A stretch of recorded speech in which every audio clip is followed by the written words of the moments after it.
Assalamualaikum warahmatullahi wabarakatuh. Apa kabar Bapak dan Ibu guru? Pada video kali ini saya akan melanjutkan membahas soal pretest PPG dalam jabatan tahun 2024. Langsung saja ke indikator yang keenam. Disajikan variabel masalah dalam pembelajaran IPA, peserta dapat menganalisis akar masalah tersebut. Langsung saja ke soal nomor 6. Bu Hana menemukan permasalahan pada siswanya. Mayoritas siswa cenderung mencontoh ide yang ada di internet ketika membuat produk. Nah, untuk pertanyaannya, penyebab dari permasalahan yang dialami oleh Bu Heni adalah siswa jarang diberikan kesempatan untuk A. Berinquiry pada saat pembelajaran IPA, B. Berpikir kreatif pada saat pembelajaran IPA, C. Berpikir kritis pada saat pembelajaran IPA, D. Melek informasi ketika pembelajaran IPA, dan E. Berkomunikasi pada saat pembelajaran IPA.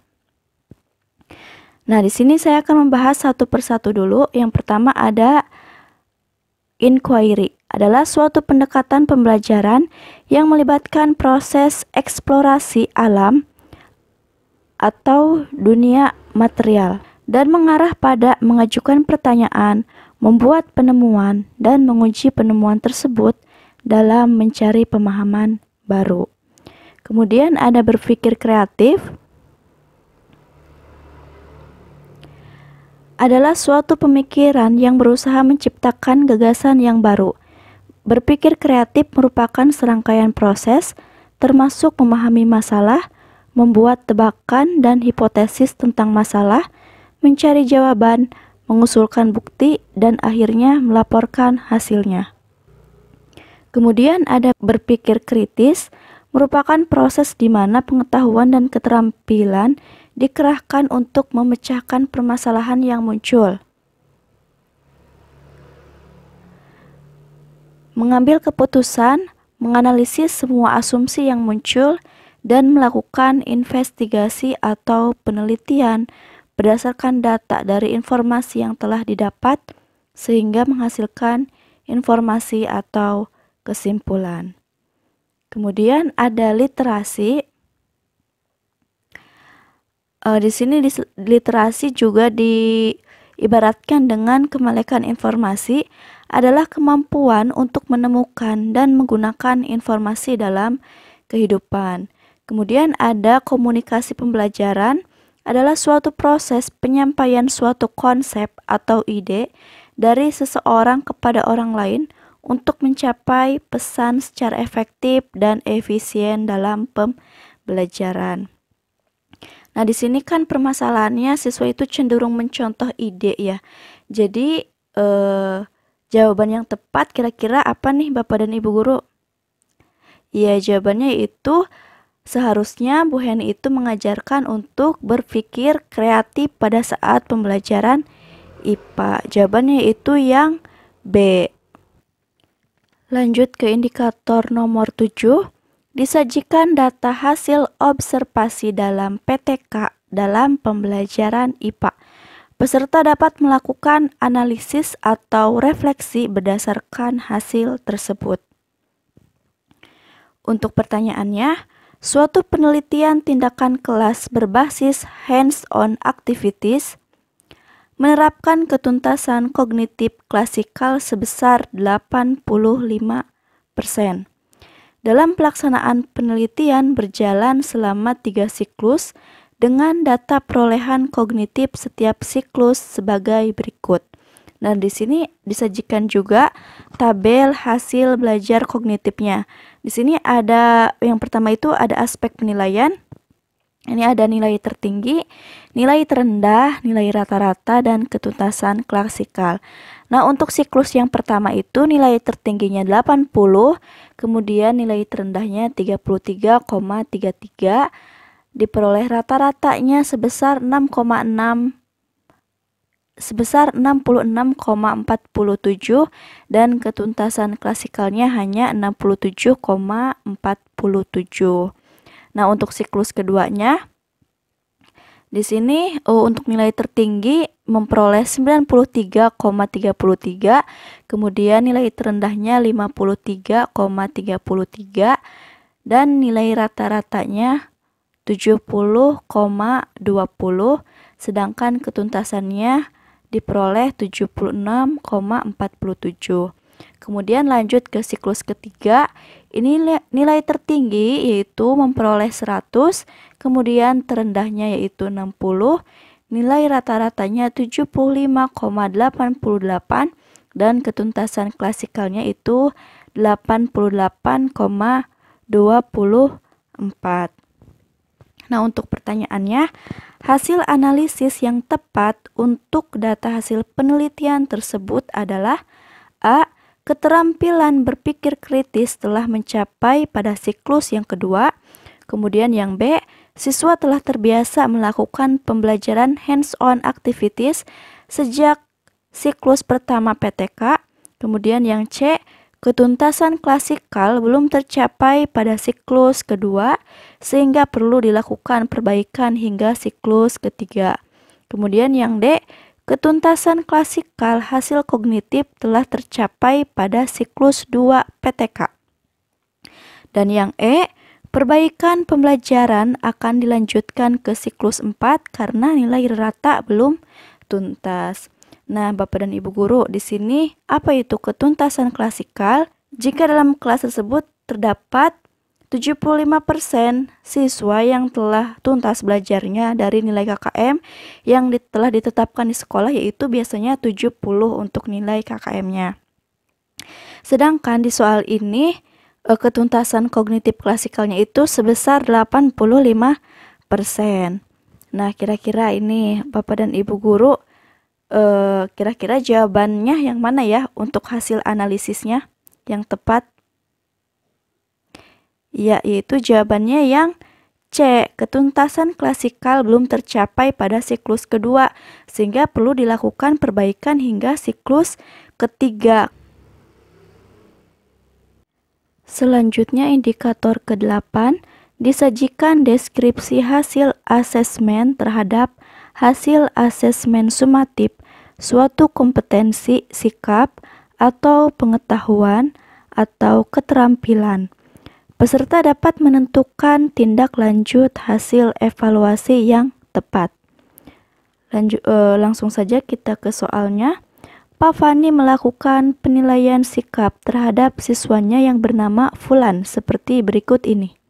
Nah, di sini ada predikat cukup, kemudian deskripsinya santun, percaya diri, peduli, kurang disiplin, dan tanggung jawab perlu ditingkatkan.